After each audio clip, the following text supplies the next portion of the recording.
আসসালামু আলাইকুম। আমি সুইটি। আজকে চলে আসছি আমার নতুন একটি ব্লগ নিয়ে।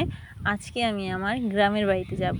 পুরোটা জার্নি কিভাবে করলাম, কিভাবে কোথা থেকে কোথায় গেলাম, এটা পুরোটা নিয়ে একটা হচ্ছে আমার ব্লগ। সকালবেলা ঘুম থেকে উঠে দেখি যে আমার বোনের ছেলেটার হাতটা ভেঙে গেছে, ওর অপারেশন হয়েছে। তারপরে হচ্ছে আমি সকালের নাস্তায় ক্ষীর খেয়ে নিলাম।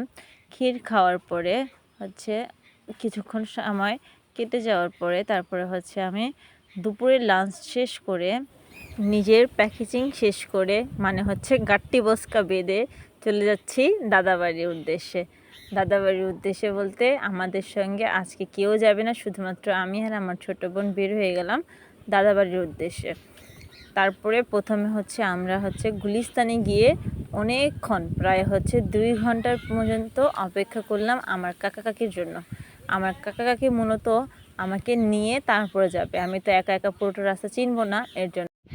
গুলিস্তানের মোড়েই হচ্ছে কাউ ফল নামে একটি ফল বিক্রি করছিল, যেটা খেতে অনেকটাই লটকনের মতো টেস্ট। এই তো তারপর আমার কাকাকে চলে আসার পরে আমরা হচ্ছে গাড়িতে চলে উঠলাম।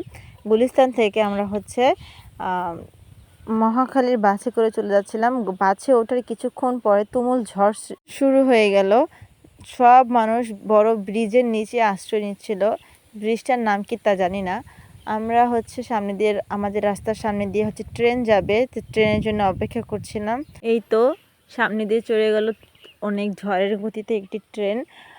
আমার মূলত ইচ্ছে ছিল ট্রেনে যাওয়ার, কিন্তু হচ্ছে যে সময়ের কারণে ট্রেনে যাওয়া হচ্ছিল না। কারণ আমার যে সময় বের হওয়ার কথা ছিল সেই সময় হচ্ছে আমার কাকা আর কাকির বের হওয়ার কথা ছিল না, এর জন্য আর কি আমাদের ট্রেনে যাওয়া হলো না।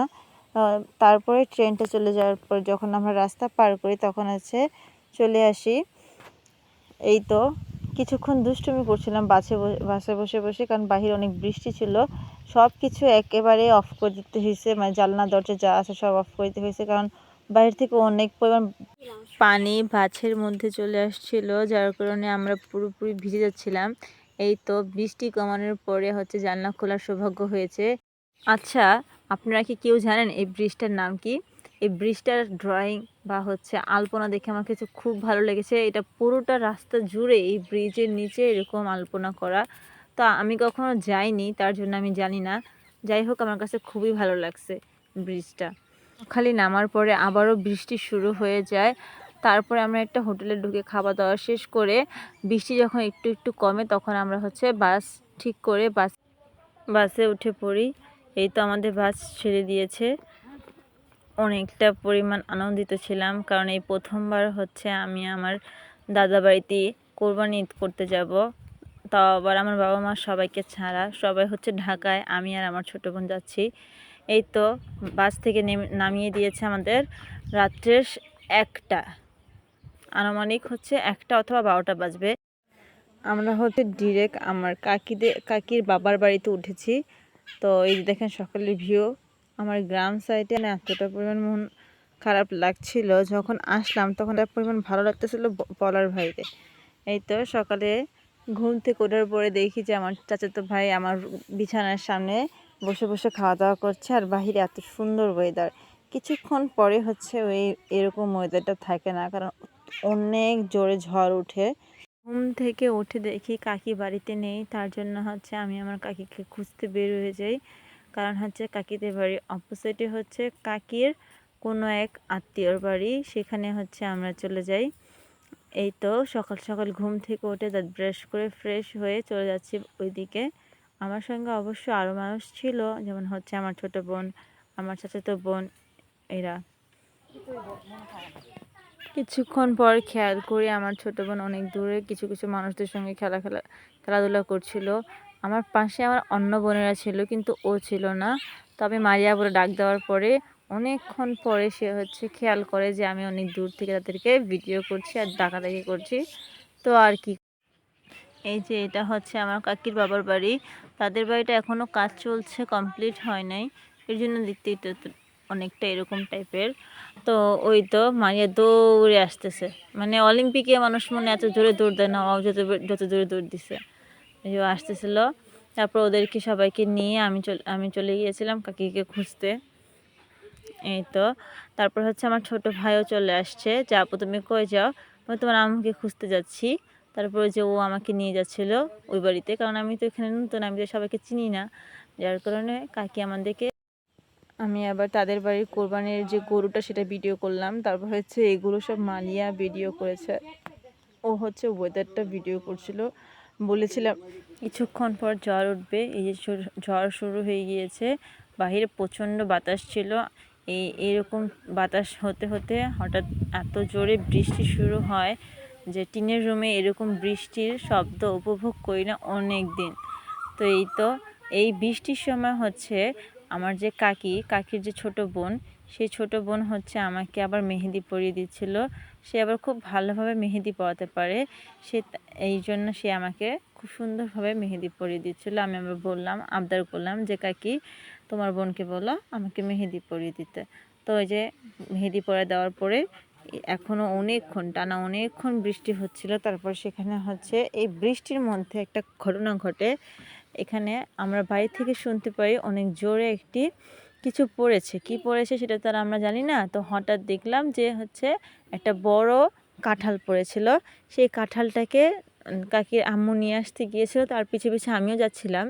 কিন্তু পরবর্তী দেখি যে আমার চাচির বা হচ্ছে আমার কাকির আম্মু অন্য দিক দিয়ে আসছিলো, পরবর্তীতেও আমিও সেদিক দিয়ে চলে গেলাম। এই যে আমাকে মেহেদি পরানো কমপ্লিট। আমি এখন এই মেহেদিগুলি ধুয়ে ফেলবো, কারণ হচ্ছে তারা অনেকক্ষণ ধরে আমাকে নাস্তা খাওয়ার জন্য ডাকাডাকি করতেছিল। তো আমি মেহেদি পরার কারণে নাস্তা খেতে পারছিলাম না, কিন্তু তারা আমাকে বারবার বলছিল যে আসো, সমস্যা নেই, আমি তোমাকে মুখে তুলে খাওয়াই দিই। আর আমি প্রত্যেকবার তাদেরকে নিষেধ করছিলাম যে না, আমার এখনও ক্ষুধা লাগে না, ক্ষুধা লাগে না। কিন্তু ওই যে কাঁঠালটা দেখে আমার আর লোভ সামলাতে পারলাম না। তখন হচ্ছে তাদের গাছ পাকনা কাঁঠাল নিয়ে আসছে, তখন আমি সেই গাছ পাকনা কাঁঠালটা তাদের থেকে খাওয়া শুরু করলাম। মানে সবাই একসঙ্গে খাচ্ছিলাম। গাছ পাকনা কাঁঠাল প্রায় অনেক দিন ধরে খাওয়া হয় না। তো অনেক দিন বলা যাবে না, অনেকটা বছর, একটা বছর লাগে। কারণ অনেক বছর পর পরে আমি আমার গ্রামের বাড়িতে যাই, এভাবে আনন্দ করি, গাছ পাকা কাঁঠাল খাই। শহরে এতটা পাওয়া যায় না। এই তো খাওয়া দাওয়া শেষ করলাম। কাঁঠাল খাওয়ার পর তারপর হচ্ছে আমি ভাত খাওয়া শেষ করে বের হয়ে যাচ্ছিলাম একটু ঘোরাঘুরি করতে। কাকি আমাকে নিয়ে যাচ্ছিল তাদের যে পানের বড়া, সেই বড়ার দিকে নিয়ে যাচ্ছিলো। যে পানের বড়া বলে না কি বলে সেটা আমি ঠিকভাবে মনে করতে পারছি না, কিন্তু মনে হয় যে পানের বড়া টাইপের এমন কিছুটা বলে। আচ্ছা, আমার যদি কোথাও ভুল হয় আপনারা আমাকে বলে দিয়েন। এই তো তারপরে হচ্ছে আমরা পানের বড়ার দিকে যাচ্ছিলাম।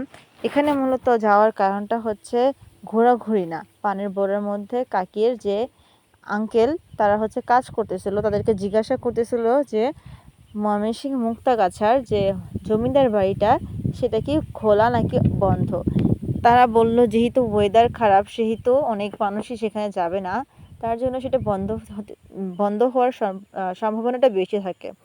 তো এর জন্য তাকে ক্যান্সেল করে দিল। তারপরে হচ্ছে আমরা সবাই, আমার কাকাতো ভাই, কাকি, আমার ছোটো বোন, আমি সবাই মিলে সেই বোড়ার ভিতরে ঢোকার প্ল্যানিং করলাম। তারপর হচ্ছে যে পান ক্ষেতের মধ্যে যাওয়ার জন্য অনেকগুলি আঁকাবাঁকা মেঠো পথ পার করে যাচ্ছিলাম।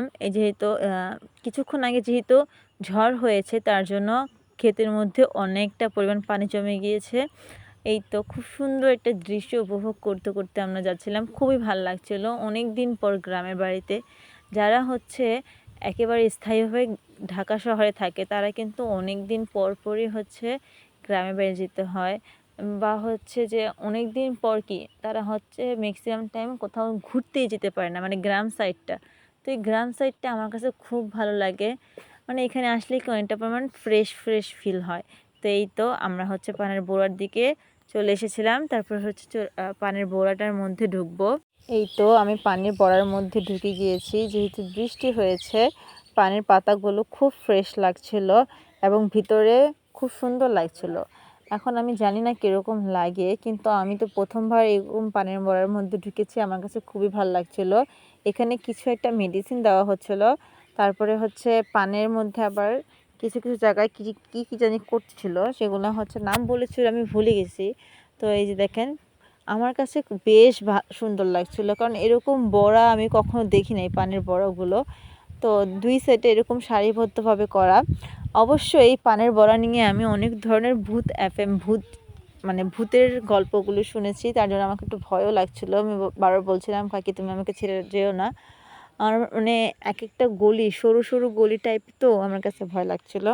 তো এই তো অনেকক্ষণ যাবৎ ঘোরার পরে আমার চাচাতো ভাই কতগুলো আমাকে পান ছিঁড়ে দেয়। এখন আমি ভাবছিলাম এগুলো আদতেও পান, মানে দেখতে কি দোকানে সবসময় কিনতে যেরকম লাগে সামনাসামনি ওরকম লাগে না। পরবর্তীতে আমার কাকি এসে বললো যে এগুলোই পান। পরে হচ্ছে আমার কাকি অনেকগুলো ছিঁড়ে দিল আমার দাদার জন্য নিয়ে যাওয়ার জন্য। আমি যেহেতু আমার কাকির বাবা বাড়ি ছিলাম, সেই তো আমার কিছুক্ষণ পরে আমি হচ্ছে রওনা দিয়ে দিব আমার দাদা বাড়ির উদ্দেশ্যে। এই তো অনেকগুলি পান দিয়েছে আমাকে। এই পানের পাতার সাইজগুলো অনেক বড় বড় ছিল। আমি তো মনে করছিলাম যারা পান খায় তাদের আর একটা পুরোপুরি লাগবে না, অর্ধেক হলেই হয়ে যাবে, এত বড় বড় সাইজ ছিল। মাশাআল্লাহ অনেক ভালো হয়েছে।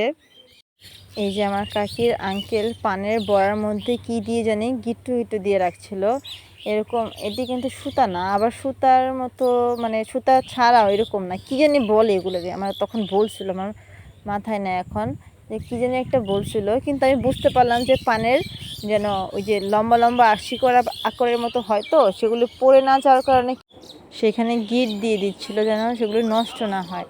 এগুলোকে কী যেন একটা বলছিল, যাই হোক আমি ভুলে গেছি। যারা জানেন তারা একটু বলে দিয়েন অবশ্য। এখানে কিছু কথা বলছিল যেগুলি হচ্ছে পানের একদম কচি পাতা বা হচ্ছে একেবারে আগার মধ্যে হয় একদম ছোট ছোট পাতাগুলি, সেগুলি নাকি অ্যান্টিসেপটিক হিসেবে কাজ করে। যেমন হচ্ছে কোথাও কেটে গেলে থেতলিয়ে কোথাও বা কাটা জায়গায় যদি দেওয়া হয় সেটা নাকি খুব ভালো কাজ করে। সঙ্গে সঙ্গে রক্ত পড়তে থাকলে রক্ত পড়া বন্ধ হয়ে যায়, এরকম কিছু একটা বলছিল। তো আমি শুনছিলাম আর ভিডিও করছিলাম। এই তো এগুলো কাজ শেষ করে বের হয়ে আসবো, তখনই দেখানো হচ্ছে একটি আগুন গাছ। এটাকে নাকি বলা হয় আগুন গাছ, সেটা আমি মূলত জানি না। তো আমাকে বলল প্রত্যেকটা যে পান পাতা যে গাছটা, সেই গাছের মাঝখানে নাকি এগুলো একটি দেওয়া হয় বিভিন্ন মানুষের বদনজর থেকে এটা ভালো রাখার জন্য। মানে হচ্ছে যে ক্ষেতটা ভালো রাখার জন্য নাকি প্রত্যেকটা এই বোড়া মানে পানের বোড়ার মধ্যে এগুলো থাকে। এই তো তারপরে হচ্ছে আমরা পানের বোড়া থেকে একদম বের হয়ে গেলাম, বের হয়ে ডাইরেক্ট বাড়িতে চলে যাব। কাকি হচ্ছে পানের পাতা ছিঁড়ে নিয়ে আসছিলো দাদার জন্য দিয়ে দেবে। এইগুলো কে কে চিনেন, এই গাছগুলোকে বলা হয় পোলাও পাতা গাছ। এগুলো নাকি পোলাওয়ের মধ্যে দিলে খুব সুন্দর স্মেল বের হয়। তো আমি এটাকে শুকে দেখলাম যে সত্যি সত্যি এগুলো খুব ভালো স্মেল বের হচ্ছিলো। এই তো হচ্ছে কাকিদের বাড়ির অপোসাইডের রাস্তা। এগুলো আমার কাছে ভালোই লেগেছে। এখানে মোটামুটি সব ধরনের ফল গাছ ছিল, গ্যান্ডারি গাছ ছিল যেটা আমি আগে কখনো দেখিনি। তারপর হচ্ছে আম গাছ, জাম গাছ, এরকম অনেক রকমের গাছই ছিল। প্রাকৃতিক সব জিনিস দেখতে খুব ভালো লাগে। তো এই যে এগুলো দেখা শেষ করে এখন বাড়ির দিকে রওনা দিয়ে দেবো আমি ভাবছিলাম। এটা হচ্ছে কাকির গোলাপ চারা গাছ। এখানে খুব সুন্দর সুন্দর গোলাপ ফুটেছে, প্রত্যেকটা দেখতেই খুব সুন্দর লাগছিল। যেহেতু বর্ষাকালে প্রত্যেকটা গাছ দেখতে খুবই সুন্দর লাগে। এই তো তাদেরকে বিদায় জানিয়ে আমি আমার বাসার দিকে রওনা দিয়ে দিয়েছি। দাদাকে ফোন দিয়ে দিলাম, দাদা আমি আসতেছি। তো দাদা অনেক খুশি হচ্ছিল। আর আমি এই যে তাদের বাড়ির এলাকা ছেড়ে এখন বের হয়ে যাচ্ছি। আল্লাহ হাফেজ। আমার পরবর্তী ভিডিও দেখার জন্য আমন্ত্রণ রইল। আর এই যে আমি এখন বের হয়ে যাচ্ছি। আল্লাহ হাফেজ। আমার ভিডিওগুলি ভালো লাগলে চ্যানেলটিকে সাবস্ক্রাইব করে দিন।